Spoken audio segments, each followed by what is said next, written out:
اس نشان کو بھی اللہ تعالیٰ لکھ رہے ہیں، ان کا بھی اس کو اللہ تبارک و تعالیٰ کے یہاں پورا پورا ثواب ملے گا۔ وَكُلَّ شَيْءٍ أَحْصَيْنَاهُ فِي كِتَابٍ مُبِينٍ فِي إِمَامٍ مُبِينٍ، اور ہر چیز کو ہم نے ایک واضح دفتر میں محفوظ کر رکھا ہے، یعنی انسان کا ہر عمل، انسان کا ہر کام، انسان کی ہر ادا، انسان کا ہر قول، انسان کا ہر فعل اللہ تبارک و تعالیٰ نے فرشتوں کے ذریعے سے نوٹ کروا دیا ہے۔ کل قیامت کے دن ہر عمل کا، ہر بات کا، ہر فعل کا اللہ تبارک و تعالیٰ کی حساب ہوگا۔ کس طریقے پر حساب ہوگا؟ پہلے زمانے میں یہ اشکال ہو سکتا تھا کہ بھئی نماز ایسی چیز ہے جس کا جسم نہیں، روزہ ایسی چیز ہے جس کا جسم نہیں، اسی طریقے پر اللہ کے راستے میں صدقہ کرنا روپیوں کا تو جسم ہے لیکن نفس صدقہ اس کا جسم نہیں، تو اعمال کا جسم نہیں ہوتا۔ جس چیز کا جسم ہو، مثال کے طور پر کوئی کھانے کی چیز جس کا جسم ہو تو اس کا وزن ممکن ہے، لیکن جس چیز کا جسم نہیں اس کا وزن کیسے ہوگا؟ آج کے زمانے میں یہ سوال نہیں ہو سکتا۔ ہوا اس کا جسم نہیں لیکن انسان وزن کرتا ہے اس کا۔ ٹائر میں کتنی ہوا بننی ہے وہ وزن سے بڑھتا ہے۔ آج کے زمانے میں بغیر جسم والی چیزوں کا بھی وزن ہونے لگا، اس لیے سوال نہیں۔ مفسرین نے دوسرا جواب اس کا یہ بھی دیا، اللہ تبارک و تعالیٰ نامہ اعمال کو تولیں گے۔ اللہ تبارک و تعالیٰ کی جانب سے نامہ اعمال تولے جائیں گے جن میں یہ نیکیاں اور یہ برائیاں لکھی ہوئی ہیں۔ کچھ مفسرین نے کہا کہ نفس ایمان والے کو اور کافر کو تولا جائے گا۔ ایمان والا چاہے جسم میں ہلکا پھلکا ہو لیکن اس کا وزن اتنا زیادہ ہوگا کہ پلڑا جھک جائے گا، کافر چاہے موٹا تازہ ہو لیکن اس کا وزن اتنا معمولی ہوگا کہ پلڑا ہوا میں اڑ جائے گا۔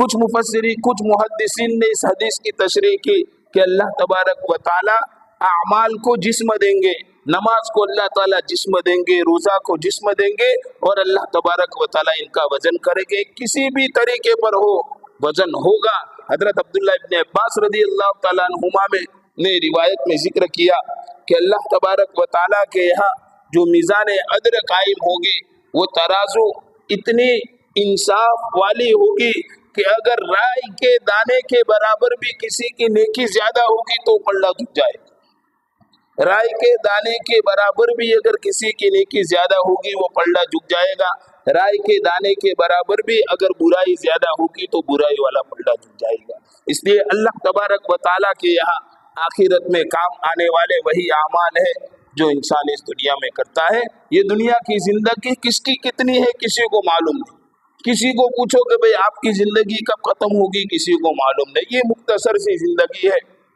یہاں سے جانے کے بعد انسان قبر میں آخرت کے کچھ احوال دیکھے گا، اللہ تعالیٰ کے سامنے پیش ہوگا، سارے کے سارے بربادی اور کافروں کا انجام سب سامنے واضح ہو جائے گا۔ اس وقت اللہ سے فریاد کرے گا، اللہ تعالیٰ دنیا میں بھیج دے تاکہ زندگی میں جو کچھ میں چھوڑ کر آیا ہوں اب میں نیک اعمال کر کے آؤں۔ اللہ تعالیٰ کہیں گے کلا انہا کلمۃ ہوا قائلھا، ہرگز نہیں، اب یہ موقع ملے گا نہیں۔ اس لیے اللہ تبارک و تعالیٰ نے جو یہ مختصر سی زندگی دی ہے، اس زندگی کو انسان اعمالوں کے ذریعے سے مزین کرے، اپنے لیے آخرت میں زیادہ سے زیادہ کام آنے والی چیزوں کو جمع کرے۔